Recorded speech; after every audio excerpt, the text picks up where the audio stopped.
I was mostly thinking, I can barely walk in this dress, Yeah. let alone, I know Bimini's going to be jumping on the floor and standing on her head and, opening her legs nice and wide because she's a right slapper.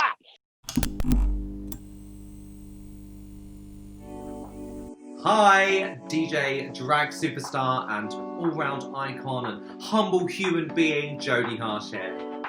Welcome to Tea Time, Attitude Magazine's weekly show where I'll be spilling the freshly brewed tea with the latest eliminated queen from Drag Race UK Season 2. This week I'm joined by Mr. Joe Black. We are joined by Joe Black, Season 2's first out, but without doubt an extremely fierce British queen. You look amazing out of drag. Thank you. How is it looking after? How are you feeling? Glenn Close but no cigar. I stayed up very late because I got a little bit addicted to social media because the outpouring of love was incredible. Yeah, who was your most epic comment from? I mean, the Tracy Beaker one I got sent quite a lot. Right, okay. There were the actress Danny, what's her name, who plays Tracy Beaker. Yeah, she was very angry. Though I really enjoyed Violet Chachki putting up a picture of David Bowie in the Life on Mars video, and then the inside of the pavilion and saying, "Make it make sense," and then tag the Drag Race account. Fuming, absolutely fuming. I stayed up very late, being addicted to social media. Have you always thought that you would compete, or was it sort of a snap decision last year? I applied for season 1. Yeah. It was, like I said on the show, to a horror when we had that lovely moment at the workstation. I remember the moment that season 1's cast got announced. I was out in the in my gardeny bit with a cigarette and a coffee, scrolling, and then the first thing I see when I opened Facebook was Bag of Chips' face, right, with Meet the Queens, and I dropped my phone and went. Not because it was Bagger, it just meant I mean bless Bagger.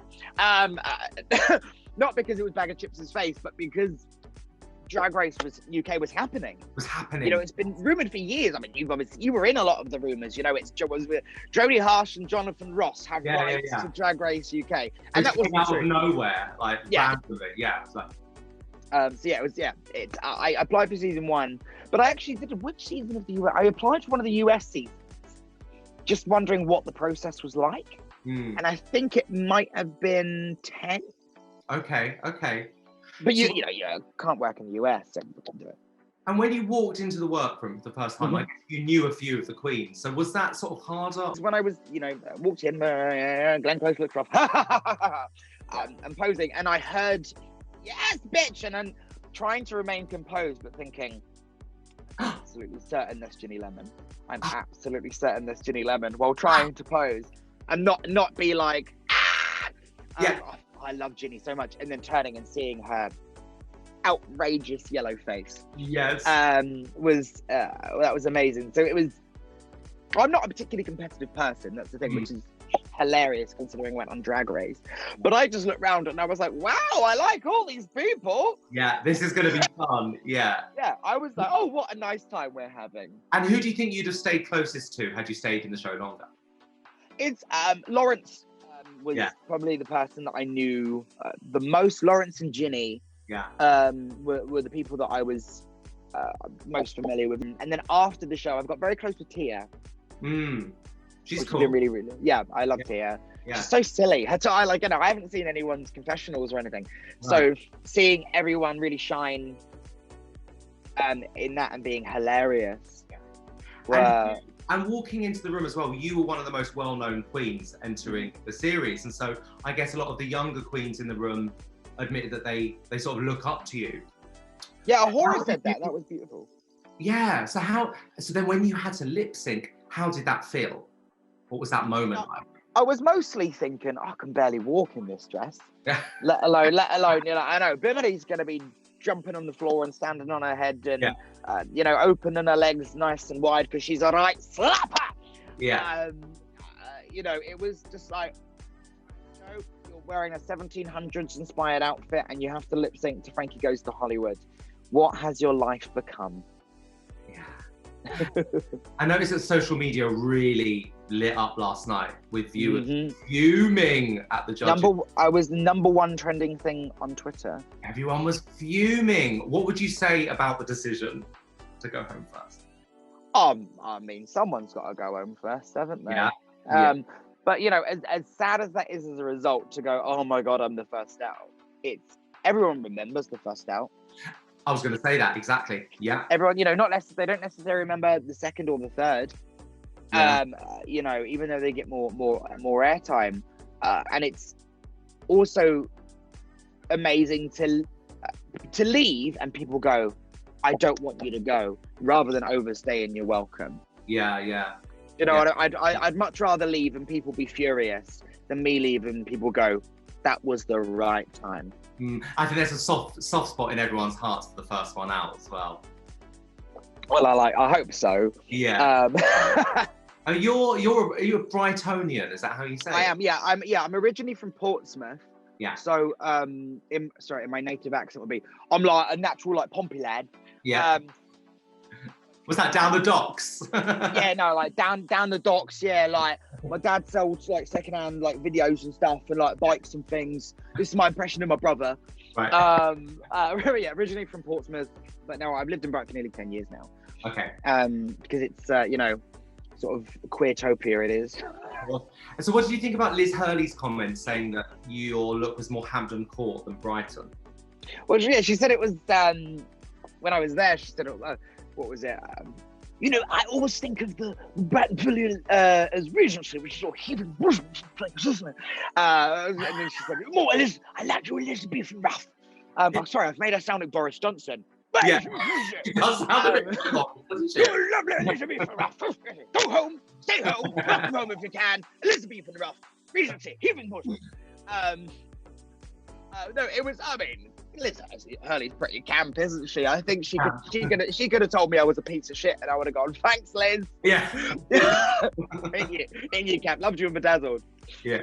Now I've seen you perform many times, and you already have a fantastic career. So, how did it feel being judged by a panel of people after already having a long, successful drag career? Because you've been doing this for a long time, 13 years. Yeah. Yeah. So, how did that feel being judged by? Well, I just think, like, I'm not a particularly competitive person, but I knew I was going into a competition environment. So what I had said to myself, I was like, right, people are going to say things you don't agree with. They're going to say things that maybe upset you. This is what they do. They are the judging panel. That's the show. You are the contestant. This is the show. So just stand there, take anything constructive that you can take on board, take it on board, be willing to listen. And I was fully ready for that, you know. But also, it doesn't matter how long you've been doing something. I think if you are not open to learning new things, you're absolutely doomed. Do you know what I mean? That's how you get left behind. I mean, you must know this. You know, the sort of nights and events you've run, you would not be continuing today if you hadn't moved with the times and from mistakes and from success. And you know, it's so and if anyone who doesn't believe they can learn and improve and grow, no matter how long they do it, if they don't believe it, they're a fool. You know? Yeah. And obviously drag is, as we both know, very expensive. And you have to prepare so many looks going on the show. So does it feel painful not being given a chance to show them all off yet, all your looks? Well, I've done like a beautiful photo series for the whole season. So I'm really like it's with Greg Bailey of All Right Darling, who is just local to Brighton, one of my favorite people and photographers. And every picture is art. And it was as hard as it was to go, oh my god, and looking at all these cases of things and going, that's not gonna be on the show. But you know, what's better? Being on the same runway as everyone else, or every single outfit having its own unique setup and art piece. You know what I mean? I still get to show it in the best light and the light that I wanted to. Everything's going to get its moment. Yes. As soon as Bimini sent me home, I was like, I felt like a connection made. It's like, and when I got home, in fact, when I was leaving, the first thing I thought was like, I hope Bimini is okay. I mean, I guess it depends how you're wired. But like, you know, I would never hold it against Bimini because it's not Bimini's choice. But my initial instinct was like, I hope Bimini doesn't play myself. You know, and then again, I get back to episode 2 and she's like, ha ha ha ha ha. Yeah, she's like, Joe who? Joe Blue. And if you had to put on a show with, say, 2 of the queens, like 3 of you together, who would it be? I'm gonna go with Ginny Lemon. Yeah. Because I feel like we're a very good match, and it has to be people from the season. Yeah, I'm gonna go for someone else who's live. You and Ginny. That's a great double act. I know. I'm hoping that we get to do the the Ginny and Joe tour at some point. I am buying a ticket for that. That sounds amazing. Ginny,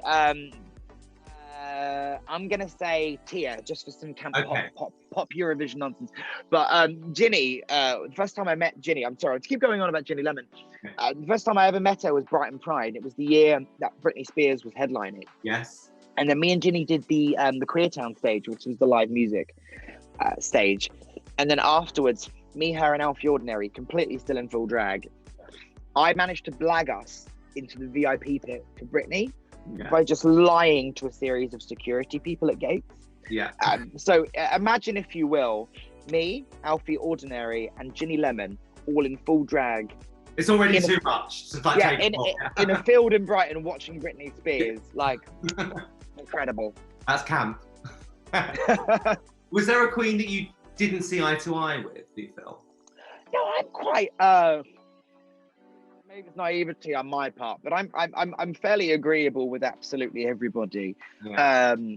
Maybe like Bimini is like the most zen person I've ever met. So I think someone could headbutt her and she'd go, "Oh no, babe, I think the chakras are just out of line." Yeah. I mean, I wasn't there long enough to have disagreements with anybody.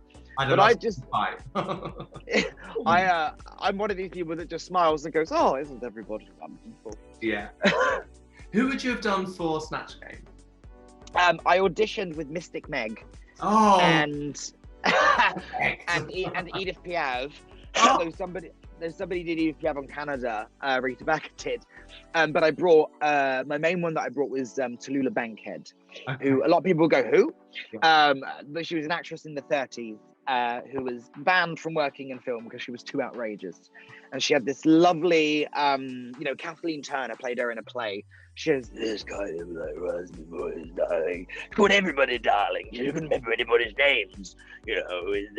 Smoke 4,000 cigarettes a day, chronic bronchitis.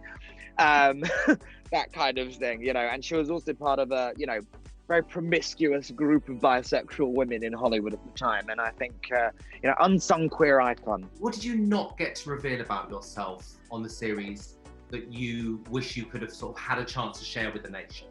I would have loved to do a musical, or I mean, I don't know if you're talking about on a personal level, but I mean, acting and music. Yeah, acting and music. I would have loved. I like acting stuff. I just love being the clown. Yeah. Hence why I pretended to be in a lift during the lip sync. You know what I mean? Like, I'm quite happy to make people feel awkward and like. Oh, when you went down, when you were low. Yeah. I'm obsessed. I've never seen that before. I thought that was so fabulous. Well, it was the thing. It's like, right, no one's pretended to be in the lift before. Maybe they've not pretended to be in the lift for a reason. I'm gonna do it. I just would have liked to have shown, I'm very set in my ways. This is the thing. I like what I like. And I prepared such a variety of looks for this, and I really went out of the box for myself. So I'm gutted I didn't get to show the range of what I brought. What do you plan to do with the rest of your lockdown? What's I thought you were going to say, what do you plan to do with the rest of your life? Yeah. Well, I'm going to, I'm making lots of content. I have a Patreon, so I make content for that. I'll be doing YouTube stuff, engaging on socials, uploading all these beautiful photo shoots that I've done. Yeah. Just interacting with the people, and I'm not gonna be quiet. I'm gonna be playing along every week. You're not gonna be quiet. I know that. No, I refuse. And my final question: if at some point in the future they ever did an All Stars, would you do it? Let me wear some of these costumes for a little bit first, because they didn't get their gathering dust. So let me dust off the things I've prepared first, and then if they phone me, I'll think about it. Yeah. We want to see more. We want to see more Joe Black. Thank you so much for joining us today. Thank you very much for talking to me, Jodie. Big love. Mwah. Bye. Bye. Thanks for watching Tea Time, served to you by Attitude Magazine and me, Jodie Harsh. Tune in next week for another cup of scolding hot content with Muggins here, as I'm joined by the latest queen to be given the pork chop. Bye!